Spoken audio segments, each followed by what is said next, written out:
Às vésperas do 5º aniversário, agora, já no dia 8 de julho, do estabelecimento da taxa da cidadania, o governo brasileiro, através de seu consulado, acaba de entrar no assunto da cidadania italiana por direito de sangue.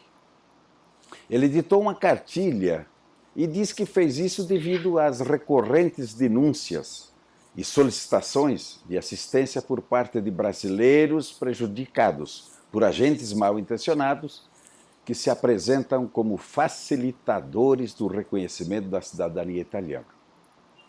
Tadoni, como é que você vê isso? Olha, a iniciativa em si do Consulado Geral do Brasil em Milão é uma iniciativa interessante, né? Me surpreende, por um lado, né?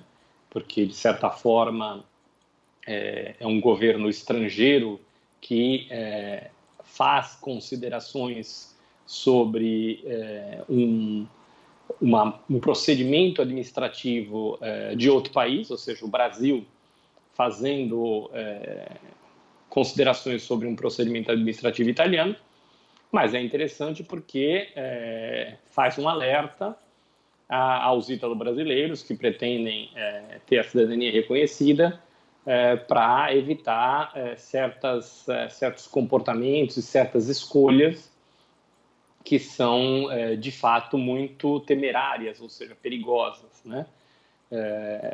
Porque, efetivamente, tem havido uma série de problemas e de escândalos e de fraudes envolvendo a cidadania italiana, que tem aumentado, e então é importante que exista esse alerta por parte do governo brasileiro aos brasileiros que vão lá, porque provavelmente alguns devem até pedir auxílio ao consulado, né? Pois muitos acabam sem dinheiro, porque pagam tudo na mão de alguns atravessadores e sem nenhum recurso tem que acabar se buscando ajuda, enfim, se dirigindo ao consulado brasileiro. Eu queria saber o que você acha de certos conselhos. Diz que nações devem agir sozinhos, sem a ajuda de assessores. Mas existe um monte de contradições nas normas italianas. Como é que você vê esse imbróglio? Então, para falar sobre isso, a gente tem que voltar à origem de tudo, né? A origem de tudo é a Circolare K28.1 de 1991. É uma circular, né? Que seria algo equivalente a uma portaria no Brasil, enfim, ela é exarada, ela é elaborada e exarada por um ministério, no caso o Ministério do Interior, né? Na Itália existe um Ministério do Interior que, para várias de suas funções, são equivalentes ao que seriam funções do nosso, no Brasil, Ministério da Justiça, né? Embora na Itália exista o Ministério da Justiça, ele tem uma operação bastante mais circunscrita ao judiciário e às coisas ligadas ao mundo da justiça em si, né?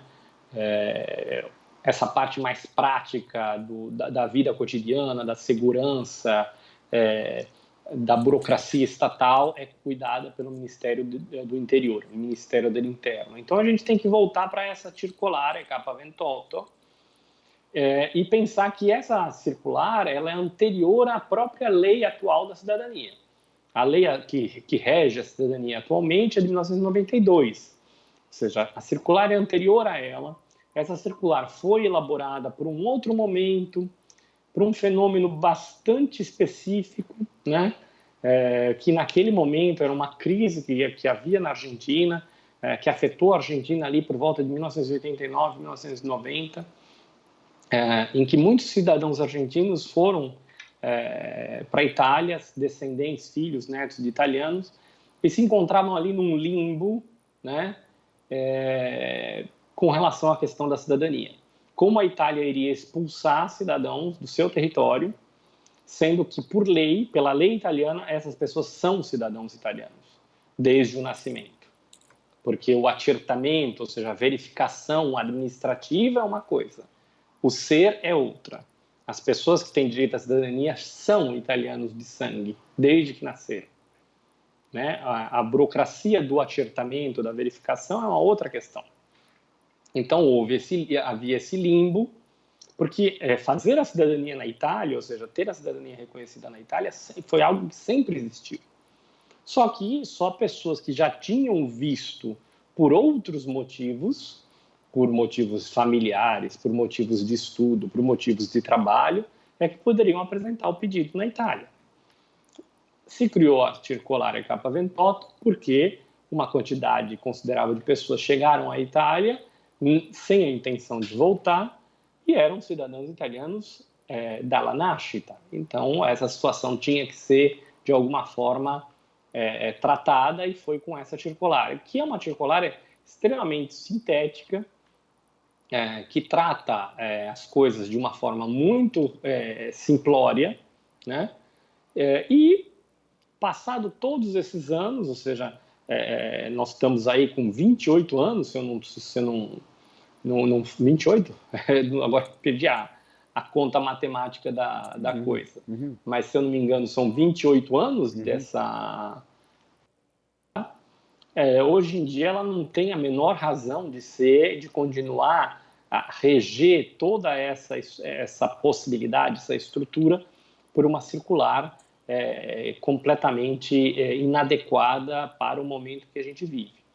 Então, para falar sobre a questão da cartilha em si, o problema da cartilha é que ela também trata isso de uma forma simplória. Primeiro porque é óbvio que é um direito que está ali para todo mundo. O problema é que a maioria desses cidadãos não fala italiano e tem que enfrentar uma estrutura pública extremamente hostil a esse cidadão que busca o reconhecimento, que, tendo em mãos uma legislação, uma normativa extremamente cheia de lacunas e contradições, transforma a vida dessas pessoas num inferno. Por quê? Porque pratica declaradamente o obstrucionismo. Isso não é uma coisa que eu invento. Isso, por exemplo, é muito fácil de ver. Eu sou membro de um grupo em que existem os oficiais de registro civil italianos, e eles vivem trocando mensagens sobre como fazer com que o procedimento administrativo seja o mais longo possível, para que, primeiro, esse brasileiro não peça, ele não espalhe a ideia para outros de que aquele local é fácil de se fazer. Então, para evitar a chamada em cascata. E depois, por quê? Porque muitos deles acham que essas pessoas não merecem ser italianos, não merecem ter a cidadania italiana reconhecida, então, se eles não podem fazer nada, pelo menos eles os farão sofrer, os farão penar para conseguir esse objetivo, né? Então, o assessor, a figura do assessor, ela entra para fazer uma intermediação. E isso também, a figura do assessor, entra numa outra concepção muito comum nos nossos consulados e numa mentalidade italiana, digamos assim, que é da criminalização do intermediário, que eu vejo com muitos maus olhos. Porque eu acho que as pessoas têm que ter o livre arbítrio para decidir como elas querem se comportar. Elas querem ir sós, elas vão sós, elas querem contratar alguém, elas contratam alguém. Não vejo isso como um ilícito, né? Um comportamento nem ilícito nem imoral, né? Que existem picaretas, não há a menor dúvida. E são vários, né? Agora, criminalizar a todos é uma coisa bastante perigosa e desonesta também, né? Por sua vez. Então, quando a cartilha diz, olha, bastam 16 euros, Exato. ora, o assessor, o valor que é cobrado é o valor da permanência da pessoa, do aluguel do local, né? Então, os valores praticados, envolvem uma série de outros serviços, né? Se eles atuam dentro da legalidade ou não, é preciso avaliar, né? Você já precisa avaliar todos os serviços oferecidos, se pagam os seus impostos, isso é um outro fator, né? Agora, é sempre essa ideia de que o assessor, o intermediário, o prestador de serviço é alguém que está sempre no limite da ilegalidade, é uma coisa muito perigosa, né? Então, eu acho que nós temos que separar um pouco essas duas situações enfim, eu não tenho nenhum compromisso, repito, como já disse algumas vezes em artigos meus, com nada, porque eu não faço indicação de assessor. Nunca fiz, né? Disse num post que fiz 2 vezes, uma deu certo para uma professora de yoga da minha mãe e outra deu errado para a esposa do médico do meu irmão. E foram indicações que eu fiz porque as pessoas me pediram muito e eu não ganhei nada em troca, ou seja, não é uma indicação profissional. Mas também, depois dessa que deu errado, eu não indico mais mesmo, né? Então, como eu não indico assessores, eu não tenho nenhum compromisso em dizer que essa é uma atividade lícita e perfeitamente normal, ou seja, nós não deveríamos ter nenhum tipo de pudor disso, nem na Itália, nem no Brasil. Pois é, Tadoni, veja só, perdão, você coloca aí uma questão que ficou assim para quem vê de fora ou um pouco mais distante do que você, bem contraditória. De um lado, o governo italiano, que poderia resolver essa pendenga apenas, não precisava nem do parlamento, era só refazer ou revogar essa capa ventotto aí. E de outro lado, o governo brasileiro, que agora se coloca, para mim me parece que é uma cartilha das facilidades.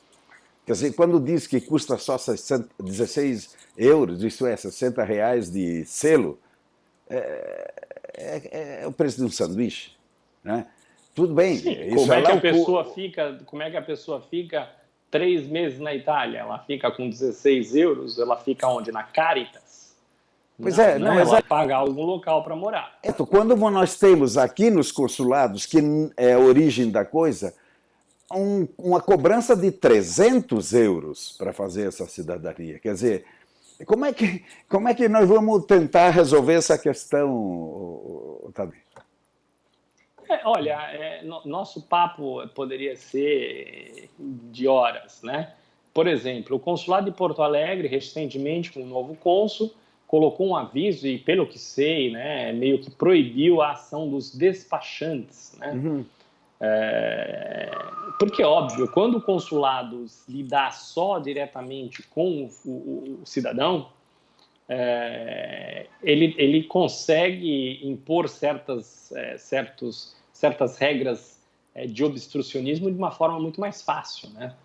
Então, as pessoas se perdem, as pessoas não sabem o que fazer, né?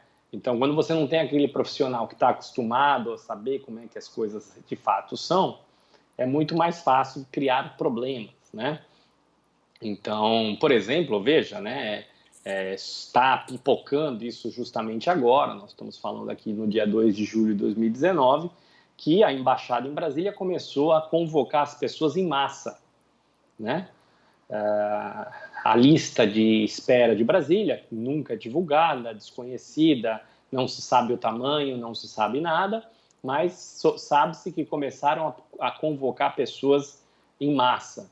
Eles estão simplesmente, o funcionário que está fazendo isso, ele está mandando carta exigindo que as pessoas corrijam João para Giovanni, exigindo que as pessoas corrijam Nicolau para Nicola, e dando 10 dias para as pessoas retificarem. Já tem decisão da Corte, já tem decisão da Suprema Corte Italiana dizendo que não é necessário? Na verdade, isso é outro limbo jurídico. O fato é que as decisões italianas nunca são claras, porque o italiano, do ponto de vista, quando ele faz decisões, ele fala e diz pouco, né? Infelizmente, nós somos italianos também e sabemos que isso é uma realidade. O italiano tem uma dificuldade com clareza, né? dificuldade de dizer preto é preto, branco é branco, azul é azul, amarelo é amarelo, né? Então fazem frases quilométricas que depois ninguém sabe muito bem o que ela quis dizer. Eles são mestres em fazer isso, tá? E os próprios consulados têm essa dificuldade, que eles às vezes fazem quesitos para o Ministério responde e fala, mas e afinal, eles disseram que sim ou eles disseram que não? Mesmo ele o italiano se confunde, né? E com relação a essa questão das retificações, é a mesma coisa. O que tem que prevalecer primeiro é o bom senso e depois é saber que aquela pessoa inequivocamente é aquela pessoa. Se é o João que virou o Giovanni que virou João ou o Nicola que virou Nicolau, é óbvio que é a mesma pessoa, né? Então, eles estão exigindo coisas absurdas como essas, ou para retificação, por exemplo, porque a pessoa no casamento tinha 26 anos, mas na verdade tinha 27, então exige uma retificação da idade, coisas que são completamente irrelevantes num pedido de cidadania italiana, mas isso tem um objetivo. O objetivo é chamar em massa, fazer com que as pessoas percam o fôlego, a pessoa simplesmente desiste, tipo, eu não vou fazer essa loucura, não tem como. E quando ela não tem o apoio de um profissional, ela não sabe para onde correr. Muitos não sabem os direitos que têm, porque também muitos descendentes de italianos acham que a cidadania é uma concessão, é um benefício, então o consulado pode fazer o que bem quer. E tem consulado que diz isso, inclusive, que o consulado pode pedir o documento que for, porque está lá, ou seja, que o consulado pode pedir documentos adicionais se achar necessário. Não é bem assim, né? Ou seja, tudo tem que estar dentro da razoabilidade, né? Porque, afinal, nós temos aqui, Legge 241/1990. Essa é a lei do procedimento administrativo italiano, que diz claramente, né? No seu artigo 1º, a atividade administrativa persegue os fins determinados pela lei e é regida por critérios de economicidade, eficácia, imparcialidade de publicidade e transparência, segundo as modalidades previstas da presente lei, né? E, além de tudo, tem o princípio da razoabilidade, que parece que muitos consulados não conhecem o princípio da razoabilidade, fazendo exigências absurdas às pessoas. O cidadão que se vê desprotegido e não conhece a quem possa recorrer, ele simplesmente decide. E o que a Embaixada em Brasília está fazendo? E anote, hoje é dia 2 de julho de 2019, eu vou dizer o que a Embaixada está fazendo. A Embaixada está chamando as pessoas em grandes números, em massa, porque ela vai zerar a fila, certo? Ela vai chamar as pessoas, um monte de gente vai ficar pelo caminho, cansada, desesperançosa, e eles vão zerar a fila e vão jogar para o Prenota Online, como já fizeram os consulados do Rio de Janeiro e Belo Horizonte. E no Prenota Online passa a existir a loteria da cidadania, sobre a qual eu já escrevi, que é outra ilegalidade cometida pelos consulados. Todos os consulados, pouco a pouco, perseguirão para jogar a cidadania para o Prenota Online, porque o Prenota Online é outra grande situação em que simplesmente o cidadão é jogado numa loteria e o consulado lava as suas mãos, né? E joga, se aproveita dessa terceirização da culpa para a máfia do agendamento. Aí nós temos a máfia do agendamento e a máfia da cidadania, né? Então, ultimamente, a gente tem tido muito histrionismo com relação a essa questão de máfia, e eu aproveito, né, e aqui para falar sobre máfia. Aqui tem um livro, A História da Máfia, né? Já que nós estamos falando de máfia. Esse é um livro que eu tenho desde 2002, tá? Então tá aqui, Daniel tá doando em 2002. Não é um livro que eu comprei ontem, não, tá? Então eu tenho aqui, FINAC. A FINAC nem existe mais no Brasil, tá aqui, Quando eu comprei esse livro aqui em 2002, e eu sou uma pessoa que diferentemente de algumas personagens um pouco histriônicas, eu leio, né? Então eu leio, faço anotações nos livros e tal. E logo no começo do livro, O Salvatore Lupo, que é esse autor, e aliás esse livro aqui é um livro importantíssimo para entender a Itália moderna, ele cita o Giovanni Falcone, né, o famoso Giovanni Falcone, juiz, sobre a questão do abuso do uso da palavra máfia, né? E ele diz, Giovanni Falcone, enquanto antes se tinha reserva em pronunciar a palavra máfia, agora se tem até abusado desse termo, né? Não me parece bem que se continue a falar de máfia em termos descritivos e polissêmicos, porque se misturam fenômenos que são de criminalidade organizada, mas que pouco tem a ver com máfia, tá? Então, eu acho que, assim, não só isso, como se nós formos ver o Código Penal italiano, né? Ou seja, o Código Penal italiano, no seu artigo 416 bis, que fala sobre máfia, né? Associação de tipo mafioso. E ele é bem específico sobre o que é máfia, né? Então, a máfia é uma associação de vínculo associativo que usa da força da intimidação, assujeitamento, omertà, delitos de violência, delinquência generalizada, né? E é importante que se diga, não existe máfia sem existir uma associação com uma estrutura hierárquica muito clara, com o chefe, todos os seus agentes inferiores, violência, e violência pesada, com armas, com vários outros tipos de delito no meio. Então, é um desserviço para o nosso meio, daqueles que falam sobre cidadania e consulados, continuarmos a usar a palavra máfia. Né? A palavra máfia na Itália e também aqui no Brasil deveria ser algo sério. Máfia é uma outra coisa. Ou seja, dois indivíduos, dois pés de chinelo que se juntam para aplicar golpe não são mafiosos, tá certo? Então, não existe nenhuma máfia de agendamento, também não existe nenhuma máfia da cidadania. Existem são dificuldades criadas.